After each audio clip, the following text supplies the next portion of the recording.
사도행전 3장 1절입니다. 제9시 기도 시간에 베드로와 요한이 성전에 올라갈새 하면서 걷게 된 이들 사람들이 매는 성전에 들어가는 사람들에게 날마다 미문이라는 성전문에 두는 자라.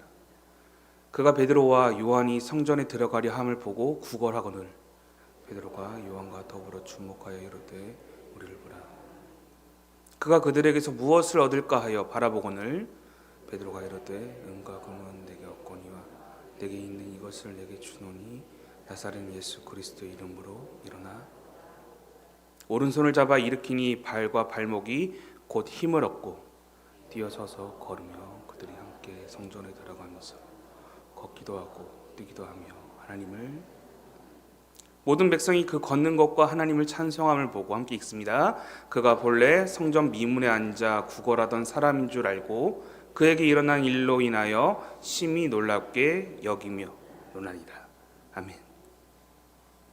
할렐루야. 이 저녁에도 말씀을 쫓아 사모하여 나오신 나온께 성도님들 그리고 우리 청년들 환영하고 또한 축복합니다. 오늘 여러분과 미문 너머의 새 삶, 새로운 삶으로 살고 있습니까? 라는 제목으로 여러분들과 말씀 나누고자 합니다. 그리하여 우리의 인생 속 예수의 이름의 큰 능력을 함께 조명하고요, 주님의 귀한 은혜를 함께 살펴보려고 합니다. 오늘 1절을 살펴보니까요, 제9시, 오늘로 말하면 오후 3시죠. 기도 시간에 베드로와 요한이 성전에 올라가는 것으로부터 오늘 본문은 시작하고 있습니다. 당시 유대인들은 정해진 규례에 따라 하루에 3번 기도했는데요, 수많은 유대인들이 이 시간에 맞춰 성전으로 올라 기도하였습니다. 성전에 들어가는 입구 중 본문에 등장하는 미문, 영어로도 beautiful gate라고 해서요, 아름다운 문, 성전 동편에 위치하였던 문이었습니다. 잠시 사진 하나 준비했는데요, 사진 예루살렘입니다. 지금 동쪽에서 서쪽을 바라보고 있고요, 지금 감람산에서 예루살렘을 바라보며 찍은 사진입니다. 계속 좀 볼까요? 이 감람산은 이제 영어로 올리브 마운틴이라고 하죠. 감람산에서 출발하여 저 예루살렘 성으로 들어가기 위해선 지금 저 그림 하단에 보면 이렇게 움푹 파여 있는 데가 있는데, 한 번쯤 여러분이 성경책을 읽다가 보셨을 기드론 골짜기입니다. 기드론 골짜기. 저 골짜기를 통과하여 이제 저 네모칸 쳐져 있는 데가 동문입니다. 저 동문을 통과해야 하는데요, 저기 여러분들이 보시는 그림의 이제 왼쪽 편으로는 여러분들이 한 번쯤은 들어보셨을 이제 코너를 돌면 통곡의 벽이 위치해 있습니다. 그리고 지금은 이제 네모칸 쪽 방향, 여러분들에게 오른편이죠. 잘려 있지만 이제 기드론 시내 쪽으로 쭉 올라가다 보면 겟세마네 동산이 있습니다.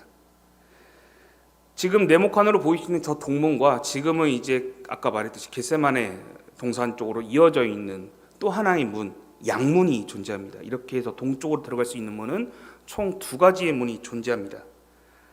동문은요, 지금 그림처럼 보시다시피 지금은 이제 성전이 아니라 황금돔으로 되어 있는 이슬람 사원으로 되어 있는데, 이제 들어가서 바로 성전에 들어갈 수 있는 아주 최단 거리였고요. 지금 사진에는 없지만 양문은요, 예루살렘 시내로 들어가는 길이었습니다. 그래서 양문으로 통과하자마자 여러분들이 알고 계시는 비아 돌로로사가 연결되어 있는 문이 바로 양문입니다. 동문으로 들어가면 바로 성전 입구인 저 네모칸 동문을 통과하자마자 바로 나오는 이 문이 오늘 여러분들과 성경에 읽었던 미문입니다. 요세푸스에 의하면 그 미문은 그 이름처럼 청동과 함께 은과 금이 입혀져 있고 태양빛을 받으면 매우 화려했다고 합니다. 왜냐하면 이제 동쪽에서 해가 떠서 서쪽 방향으로 해가 비치기 때문에 태양빛을 받으면 엄청나게 예쁜 모습으로 나타난다고 합니다. 에스겔 44장에 따르면요, 하나님께서 지나가신 문이라고 표현되어 있습니다. 이 동문은요. 그렇기 때문에 이 동문과 이 미문은요, 사람들에게 있어서 더더욱 하나님께서 지나가신 문, 그리고 가장 아름다운 문으로서 많은 사람들에게 사랑을 받았을 것입니다. 그리고 또 시간에 맞춰 많은 사람들이 쉽게 성전에 올라가야 하기 때문에 가장 최단거리이자 성벽 밖에서 외부에서 들어오는 인원들에게 있어서 가장 좋은 길이 바로 이 동문을 거쳐 미문으로 나가는 코스였을 것입니다. 이 미문에 지금 나면서부터 걷지 못했던 한 사람이 이곳에 있다라고 성경은 소개하고 있는 것이죠. 왜 그는 그 미문에 있었다고 성경은 말하고 있습니까? 오늘 본문 3장 2절 말씀입니다. 나면서 못 걷게 된 이를 사람들이 메고 오니 이는 성전에 들어가는 사람들에게 구걸하기 위하여 날마다 미문이라는 성전에 그 사람을 두었다라고 말하고 있습니다. 가장 몰리는 문이기에 그 미문을 선택했고 매번 사람들의 도움을 얻고자 이 미문 앞에서 구걸하였다고 말합니다. 당시 유대인들에게는 긍휼함, 그 긍휼함을 미덕으로 삼았습니다. 그래서 자선, 상대방의 호의를 베풀고요. 그 베푼 것으로 인해서 하나님께 상을 받는다라고 유대인들은 여겼습니다. 그래서 이 미문을 통과할 때 이 나면서부터 걷지 못했던 이 불결한 사람, 이 사람을 만지면 정결치 못하기에 많은 사람들은 멀찌감치 서서 그 사람을 긍휼함으로 돕는다고 동전을 아마 던져 주었을 것입니다. 당시에는 오늘날처럼 지폐가 아니기 때문에 금화나 은화처럼 되어 있는 형태의 화폐였기 때문에 아마 거리를 두고 멀찌감치 서서 동전을 던져 주었을 것입니다. 남이 던져주는 동전에 기대어 사는 인생에게 이제 오늘 누가 나타났다고 말합니까? 예수님의 제자인 베드로와 요한이 나타났다고 말하고 있습니다. 태어나면서부터 못 걷게 된 이 사람은 매번 동일하게 구걸하듯이 베드로와 요한에게 자선을 베풀어 줄 것을, 자비를 베풀어 줄 것을 요청하게 되는 것이죠. 그때 베드로와 요한이 어떻게 행동합니까? 여러분들이 잘 알고 있지만 한번 말씀으로 확인해 보겠습니다. 3장 4절 말씀입니다. 베드로가 요한과 더불어 주목하여 이르되 우리를 보라 하니라고 말하고 있습니다.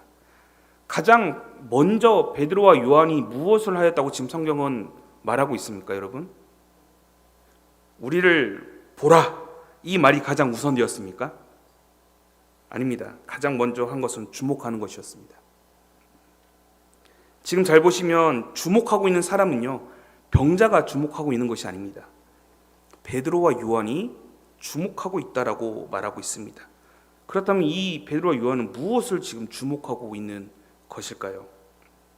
이 주목하다, 주목하여라는 말의 헬라어는 아테니사스라고 말을 해서요, 열중하여, 집중하여 보다라는 의미를 가지고 있습니다. 즉 베드로와 요한은 이 병자의 행동과 삶의 모습, 갈급함, 영혼의 간절함을요 주의 깊게 지금 살펴보았다라고 말하고 있는 것이죠. 그리고 병자를 부르는 것이죠. 그때 오늘 이 병자는 5절의 말씀처럼 무엇을 얻을 수 있을까 하며 이 두 제자를 바라보게 되는 것이죠. 사랑하는 성도 여러분, 오늘 저는 여기서 이 본문을 가지고요, 처음에 이 본문을 가지고 묵상할 때는 이 나면서부터 걸을 수 없었던 이 사람을 조금은 안쓰럽게 보기도 하고 안타깝게 보기도 하고, 한편으로는 이 사람의 무지함으로 인해서 좀 인상이 찌푸려지는 부분들이 좀 있었습니다. 그 부분이 무엇이냐면, 여러분 지금 이 병자가 지금 어디에 있다라고 말하고 있죠? 미문입니다. 미문이 지금 어디에 있습니까?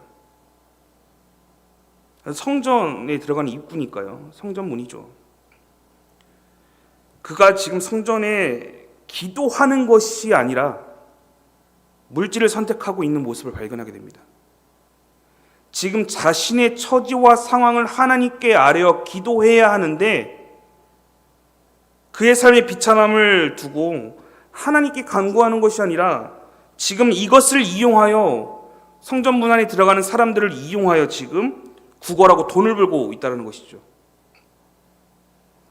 마치 오늘 또 하나님 앞에서 불쌍한 척은 다 하면서 세상에서는 나의 만족과 유익을 위해 끊임없이 욕심을 버리지 못하는 어떠한 우리의 죄성을 좀 대변하는 모습인 것 같았습니다. 아니, 창조주 하나님께 예배드리는 그 공간이 바로 앞에 있는데 자신의 아픔을 간구하는 것이 아니라 세상과 은과 금, 그 돈을 구걸하고 있는 그 인생, 구걸하고 있는 인생처럼 보였습니다. 마치 베데스다 연못에서 헛된 신앙을 가지고 천사가 연못을 움직일 때까지 서로 경쟁하며 차지하고자 하는 철없는 인생처럼 해석하게 되었습니다. 기도를 포기하고 돈이 인생의 가치로 여겨진 그러한 자의 모습. 아마도 이 모습이 성경에서 우리에게 주고 있는 메시지이지 않을까, 우리의 모습을 대변하고 있다라고 좀 생각해 보았습니다. 저의 처음 묵상은 그랬습니다. 그런데 시간을 조금 더 두고 계속해서 묵상을 하니 이제 다른 해석을 주님께서 답을 보여주셨습니다. 먼저 저의 질문이 잘못되었다는 것을 알게 되었습니다.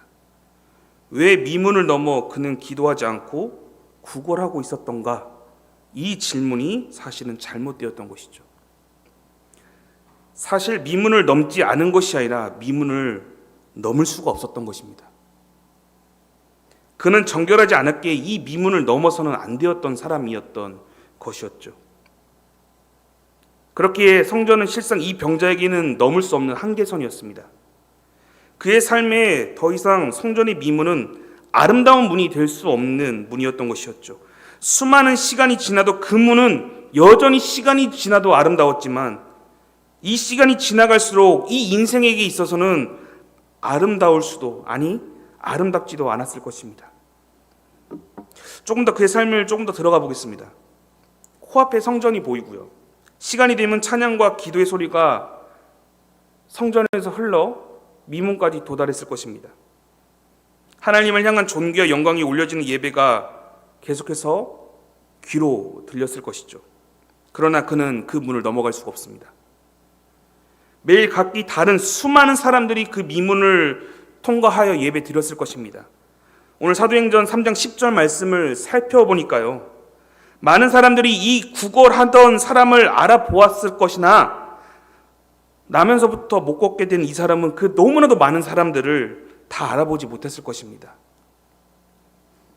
정결하지 못했기에 분명 교제도 없었을 것이며 멀리서 던져주는 동전, 그 동전에 치여 살아야 했던 인생, 그 스쳐가는 인생들은 너무나도 쉽게 미문을 통과하나 정작 수십 년간 그 미문 앞을 지켜왔던 이 병자는 한순간도 단 한 켠도 그 미문을 넘어갈 수 없는 참혹한 상황 가운데 있었다는 것이죠. 성전 안에 울리는 은혜로운 소리와 달리 자신에게 들리는 단 한마디의 응답도 없는 상태로 매일 삶의 부러움과 좌절된 삶을 느끼며 이 나면서부터 걷지 못한 인생은 그렇게 살았을 것입니다. 오늘 많은 사람들이 자신을 알아본다라고 말합니다. 그게 그 사람에게 있어서 구걸하는 데 있어서 큰 도움은 되었겠지만 사실 인생에 어떻게 보면 낙인이 찍힌 자리가 된 것이죠. 이제 거리로서 이 밑바닥 인생을 벗어날 수 없고 매번 같은 자리에 머물러야 하는 인생, 마비된 다리로 어떠한 살 동력조차도 얻을 수 없이 누군가의 손에 의지해야만 하는 비참한 인생, 그것이 바로 이 병자의 시선이었을 것입니다. 사랑하는 성도 여러분, 이 미문을 넘지 못한다는 것은 어찌 보면 하나님과의 단절을 의미하는 것입니다. 그런데 이 병자만 그러하겠습니까? 오늘 살아가는 우리의 모습 속은 어떠합니까? 구겨지고 망가지고 찌그러져 해석하기 불가능한 우리네 인생들. 도대체 왜 나에게 이런 일이 찾아왔는가? 나의 가정에, 나의 자녀에게, 나의 건강에게, 나의 생업과 나의 가치관에 도대체 왜 이런 일들이 벌어지며 도대체 하나님이 정말 계시는 것은 맞는 것인가? 내 삶의 변화 없이 그저 한없이 밑바닥만 보며 누군가의 도움 없이는 혹은 누군가가 나를 구출해 주지 않는 이상 여전히 소망 없이 살아갈 수밖에 없는 우리네 현실 속에서 여러분 혹시 오늘 또 살아내고 계시진 않으십니까? 사랑하는 성도 여러분, 사실 미문에는요, 이 나면서 못 걷게 된 이 사람만 사실 존재하지는 않았을 것입니다. 그 문이 꽤 크기에 분명 각기 다른 종류와 질병을 가진 어떤 장애를 가진 삶의 어려움과 비루한 선택을 하여 그 자리 가운데 구걸해야 하는 인생들이 분명 많이 있었을 것입니다. 그런데 왜 오늘 이 한 사람 홀로 회복의 자리에 설 수 있었던 것일까요? 저는 단언컨대 이 사람에게 하나님을 향한 갈급함이 있지 않았을까 싶습니다. 자신도 일상적인 삶을 살고자 하는 자유함과 성전에 들어가 참여하고 싶은 그 갈급한 마음, 그 마음이 아마도 이 나면서부터 걷지 못했던 이 병자에게 그 마음이 가득했을 것입니다. 현실의 비참함으로 인해서 구걸하며 남에게 물질을 얻어야만이 생존할 수 있는 그 가능한 상태이지만, 그럼에도 그의 마음에는 분명 하나님을 향한 마음, 진정성이 있었을 것입니다. 그렇게 사전의 말씀처럼 베드로와 요한은 그 마음을 주목하였고 세밀히 보았을 것입니다. 앞서 주목하다의 의미가 열중하여 세밀히 살펴보다는 의미였지 않습니까? 아마도 베드로와 요한은 그 하나님을 향한 마음, 그 병자 안에 있던 그 마음을 보았을 것이고, 그렇기에 단호하게 선포했던 것이죠. 내게 은과 금은 없거니와 내게 있는 것을 내게 주노니 나사렛 예수 그리스도 이름으로 걸어라. 일어나 걸어라. 우리 함께 내 영혼에게 한번 선포하듯이 한번 말해볼까요? 베드로가 이르되 시작. 은과 금은 내게 없거니와 내게 있는 이것을 내게 주노니 나사렛 예수 그리스도의 이름으로 일어나 걸으라 하고. 아멘. 네, 그 누구도 만져주지 않았던 인생, 그 누구도 일으켜주지 않았던 인생, 그 누구도 자신을 세밀히 보지 않았던 이 인생에게 가장 필요한 예수의 이름, 그 권능이 임하자 여러분 어떻게 되었습니까? 회복하게 되었습니다. 회복이 일어나게 된 것이죠. 비천하고 정결치 못한 이 인생에 예수가 선포되니 그를 일으키자 그가 발과 발목에 힘을 얻는 놀라운 회복의 능력이, 역사가 일어났다고 합니다. 이제 정결하지 못한 자가 아니라 하나님의 거룩한 백성이 되는 자유함을 누리게 되었던 것이죠. 그리하여 치유가 된 그가 가장 먼저 행동했던 것이 무엇인 줄 아십니까? 8절에 성전에 들어가 걷고 뛰며 하나님을 찬양했다라고 말합니다. 오늘 이 등장하는 이 병자는요, 사도행전 4장을 살펴보니까 이 병이 고쳐질 때가 나이가 40여 세라고 말합니다. 그가 언제부터 미문에 앉아서 구걸했는지는 잘 모르겠습니다. 10대 때부터인지 혹은 20대 때부터인지 언제부터 구걸했는지는 모르겠으나 한평생 40대가 될 때까지 일평생 그토록 청춘을 바쳐 미문 곁에서 구걸했지만 그는 미문 너머에 있는 하나님의 은혜와 그 기쁨의 장소에 대한 소망을 가지고 살았던 것이죠. 물론 여러분 오해하지 않으셨으면 좋겠습니다. 제가 지금 어떤 성전이라는 어떤 공간, 이 공간을 말하고자 함은 아닙니다. 뿐만 아니라 예수 이름만 외치면 뭔가 기적이 일어나는 어떤 신유의 은사와 치유의 역사가 있다는 어떤 그런 신비주의적인 발상을 여기서 여러분께 말하고자 하는 것은 아닙니다. 가장 핵심은요, 미문 앞 병자의 마음, 곧 하나님을 향한 뜨겁고 갈급했던 그 마음을 주님이 받아주셨다. 이것이 가장 중요한 것이죠. 바로 하나님의 마음을 헤아리고 또 하나님이 우리를 헤아려 주시는 그 긍휼함이 존재한다라는 은혜, 그것이 이 내용의 가장 큰 핵심일 것입니다. 나를 헤아려 주시는 분이 있다. 오늘 또 해석이 안 되고 오늘 또 방황하고 좌절할 수밖에 없는 나의 인생을 돌보시는 분이 계시고 함께 하시는 분이 있다. 그 긍휼함으로 나를 헤아려 주시는 분이 있다. 이것이 가장 큰 은혜인 것이죠. 오늘 우리 모두는 사실 미문을 넘을 수 없는 인생들입니다. 그러나 예수 그리스도의 십자가의 은혜로 오늘 우리는 성전 안으로 주님께서 참여케 하셨습니다. 정결하지 못한 우리의 삶을 받으시어 우리를 성전된 자, 교회된 자로 우리를 여겨주셨습니다. 예수 그리스도의 피값으로 우리를 자유케 하시어 우리를 성전의 몸된 자로 부르셨다는 것이죠. 하나님의 시선은 연약하고 부족하고 어떻게 보면 정결하지 못한 영혼들을 향해서 오늘 또 고정하고 계십니다. 그렇게 그분은 그 한 영혼도 놓치지 않기 위해 육신을 입어 우리를 찾아오신 것이죠. 많은 영혼들을 향해 찾아가신 것처럼, 그리고 베드로와 요한을 통해 이 병자에게 찾아가신 것처럼 오늘 우리 가운데 찾아오셨고 그렇게 믿도록 하셨습니다. 그리고 오늘 또 우리 가운데 회복을 명하고 계신다는 것이죠.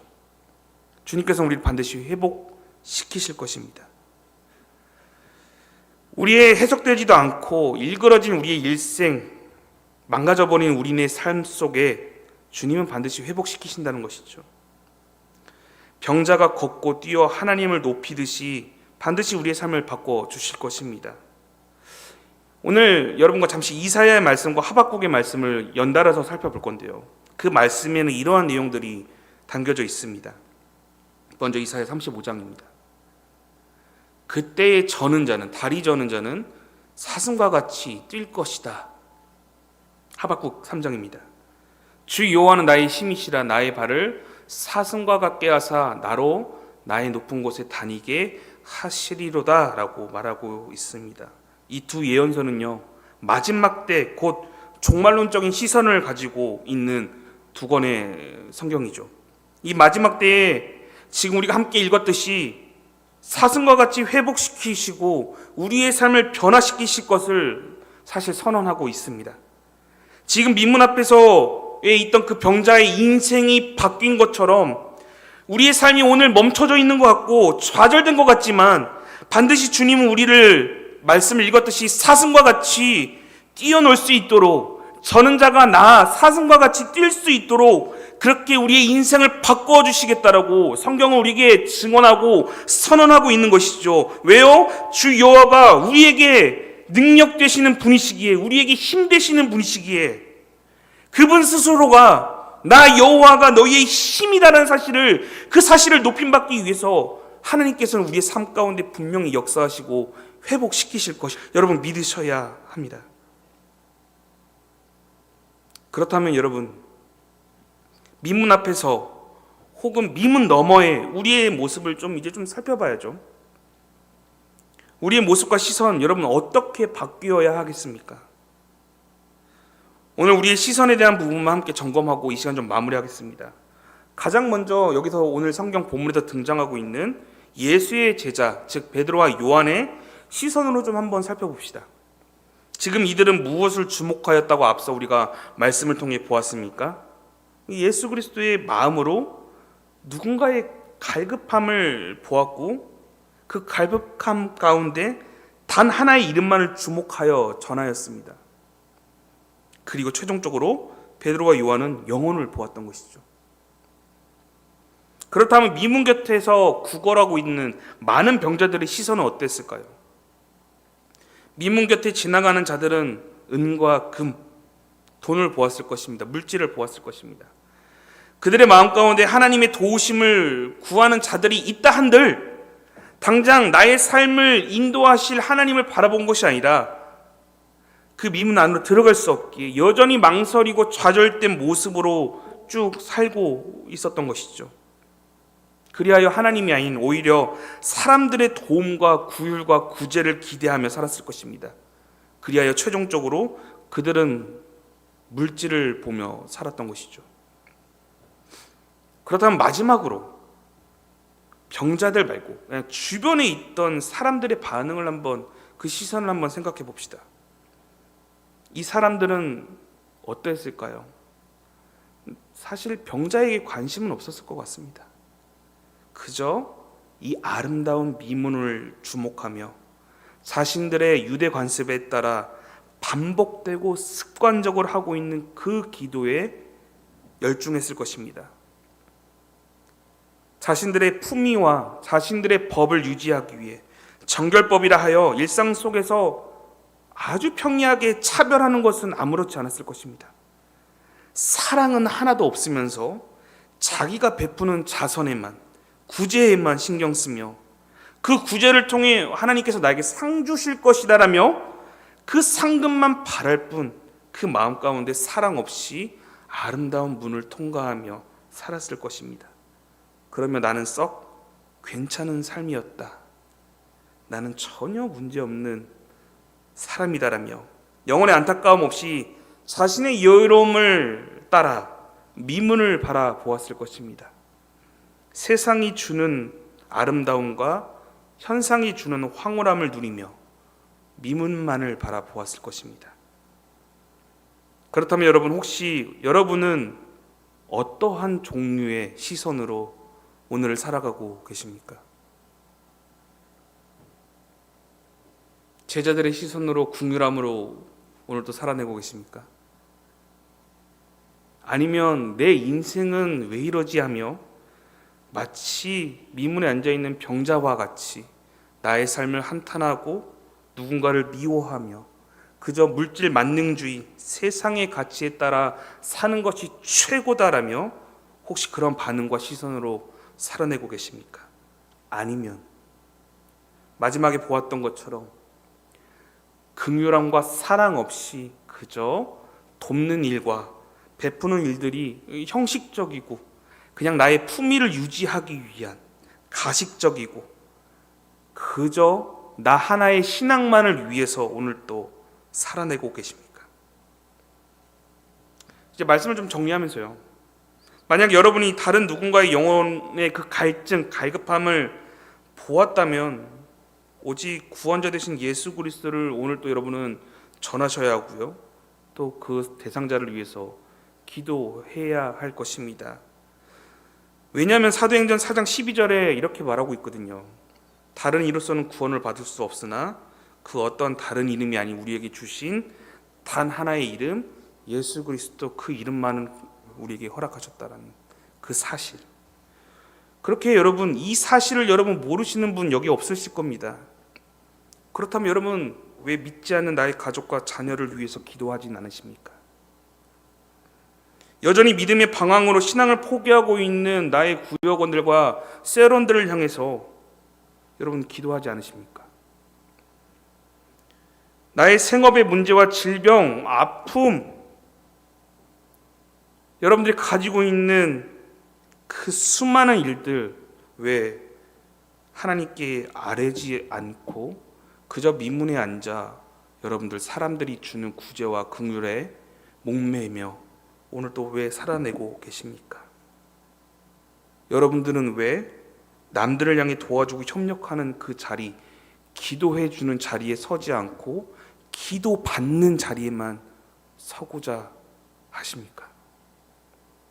여러분들이 이제 구원받고 예수 그리스도의 자녀라면 이제 여러분 이 저녁 함께 협력하여 여러분들이 기도해 주셔야 할 것입니다. 맞습니다. 물론 여러분, 우리가 그들에게 도움을 주고요, 구휼과 구제를 한다고 해서 그 사람의 상황과 환경과 형편이 크게 바뀌진 않습니다. 언제까지나 거기서 거기일 것입니다.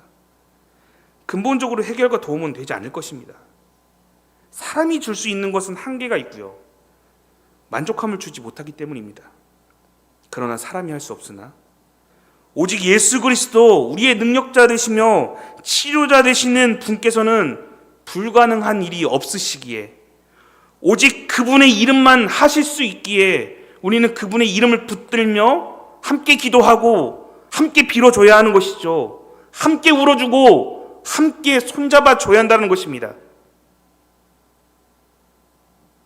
베드로와 요한이 자신에게는 은과 금이 없으나 내게 있는 단 하나 유일한 일은 예수 그리스도를 선포한 것처럼 여러분들 남들에게 다른 그 무엇으로 유익을 주려고 하지 마시고 오직 예수 그리스도, 그분을 통해서 여러분들이 전해주시면 되는 것입니다. 오늘 여러분은 그 나사렛 예수 그리스도 이름으로 전하시고 또 다른 이들을 기도해 주셔야 합니다. 나사렛 예수 그리스도의 그 이름으로 우리가 먼저 살아낸다면, 그 이름으로 우리가 협력하여 먼저 기도한다면 분명 하나님께서는요, 오늘 이 병자에게 하신 것처럼 회복의 놀라운 역사를 분명 일으키실 것입니다. 여러분 믿어지지 않으십니까? 그저 제가 신비주의를 말하는 것 같습니까, 여러분? 주님의 이름에는 분명히 능력이 여러분 있습니다.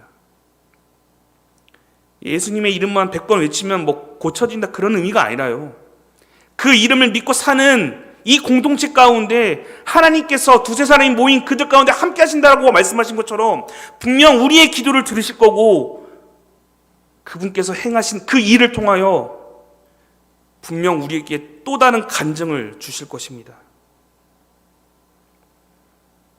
여러분, 이 회복의 역사를 통하여 분명 우리의 가정은 살아날 것입니다. 우리의 자녀는 돌아올 것이고요. 흔들려 방황하던 자들의 마음은 변하게 될 것입니다.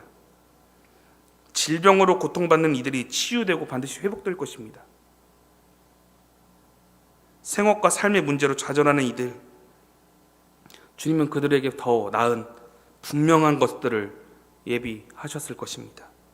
오늘 우리는 이러한 사실을 믿고 함께 기도해야 하는 것이죠. 우리의 영혼을 회복시킬 주님의 역사를 믿으며 오늘 또 우리는 살아내는 것이야말로 이 마지막 시대를 살아내고 있는 성도된 마땅한 모습임을 여러분 기억하셔야 합니다. 그렇게 이 모습을 보고 10절에서는요, 사람들이 심히 놀랍게 여겼다라고 말합니다. 헬라어로는 담브스카이 엑스타세우스라고 말합니다. 직역하면 좀 긴데요, 놀람과 공포감이 가득하고 정신을 잃을 만큼 경악스러운 혼란에 빠졌다라는 의미를 담고 있습니다. 세상은 능력과 치유의 이름이신 예수를 보고 경악하겠으나 오늘 단 하나의 이름만 우리에게 허락하신 그 이름을 통해 우리는 소망을 얻게 될 것입니다. 그렇게 이 저녁 소망 되신 그 예수 그리스도의 그 이름을 붙잡고 이 저녁 함께 기도하시며 우리의 모든 기도의 제목을 아뢰시는 귀한 이 저녁 되기를 소원합니다. 함께 기도하겠습니다. 사랑해 주님 감사합니다. 오늘 이 저녁 함께 모인 자들의 그 기도의 제목 가운데 하나님께서 반드시 응답하실 것을 믿습니다. 오늘 주님의 사랑하는 자녀들 가운데 질병으로 고통받고 지금도 수술 가운데 놓여져 있는 영혼이 있습니다. 곧 수술을 앞둔 어린 생명도 있습니다. 매일의 삶 가운데에서 항암 치료와 여러 질병과 통증으로 인해서 고통받고 있는 주의 성도들이 있습니다. 주님께서 이들을 향해 긍휼을 베푸실 것을 믿습니다. 이들을 회복시키실 것이고 이들의 가정 가운데 샬롬을 허락하실 것이며 우리에게 허락하신 단 하나의 이름 예수 그리스도, 그분을 통해서 이 공동체가 살아나며 이 교회가 살아날 것을 믿으며 오늘 또 우리는 함께 기도하며 간구하며 나아갈 것입니다. 그러하오니 주님, 이 시간 가운데 모인 주의 백성들의 간구함을 들어주시옵시고 함께 주님께서 우리에게 허락하신 그 풍성한 은혜를 바라보며 나아가는 귀한 이 저녁 될 수 있도록 주님 인도하여 주시옵소서. 감사드립니다. 사랑이 많으신 예수님의 이름으로 기도드립니다. 함께 이 시간에 좀 찬양했으면 좋겠습니다. 내 안에 가장 귀한 것 함께 찬양할까요?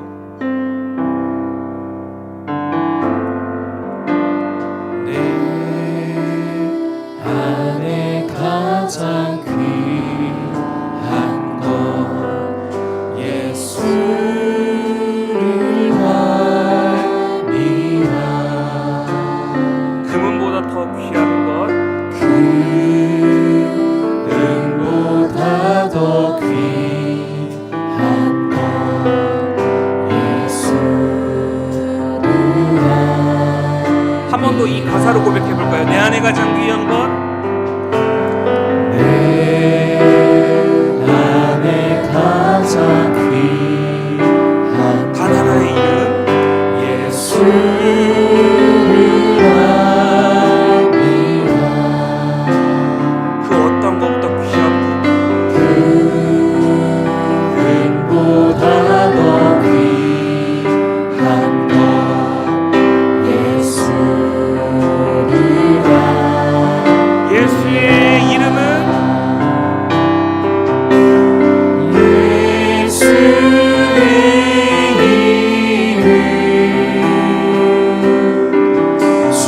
존귀한 그 이름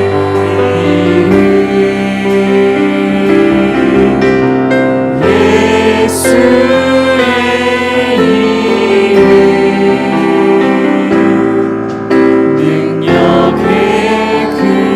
능력의 이름 예수, 능력의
가지 기도 제목 오늘 함께 나눌 건데 그 첫 번째 기도 제목을 나누겠습니다.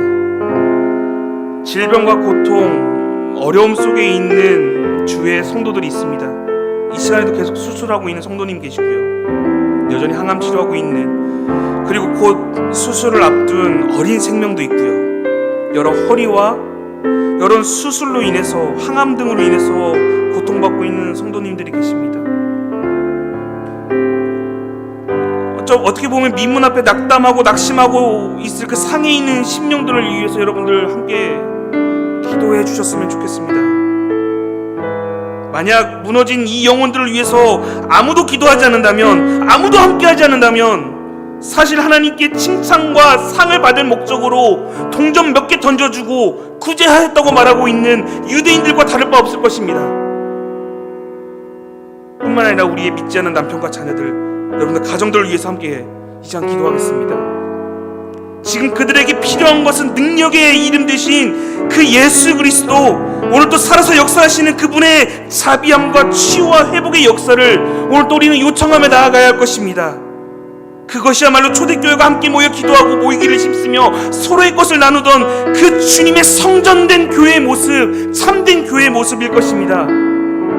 이제 이 성전된 우리가, 교회된 우리가 이 성전 안으로 그 무너진 영혼들을 이끌어내야 할 것입니다.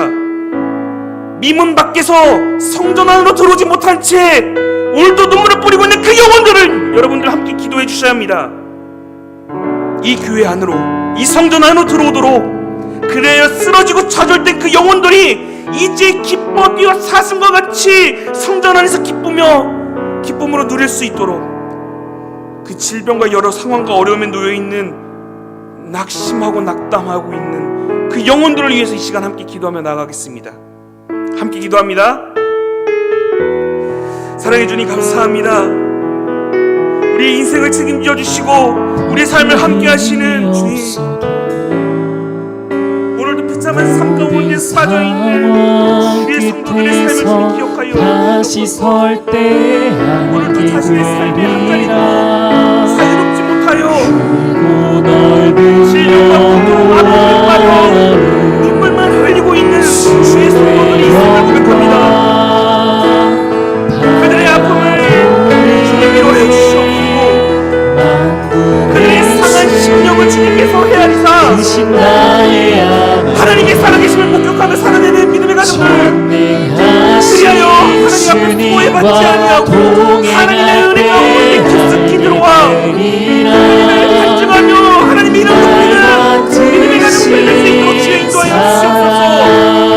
우리가 힘써 함께 기도할 수 있도록 인도하여 주시옵소서.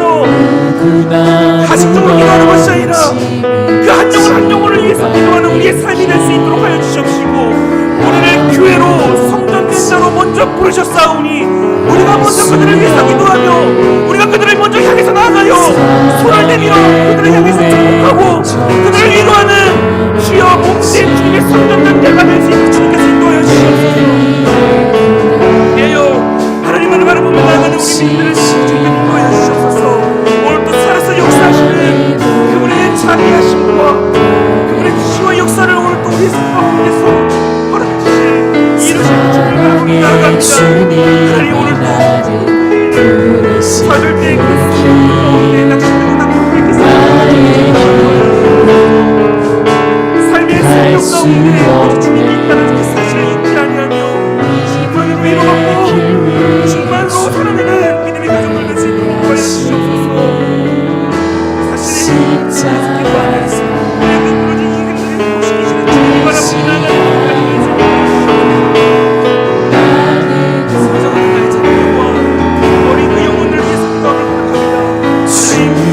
바라보며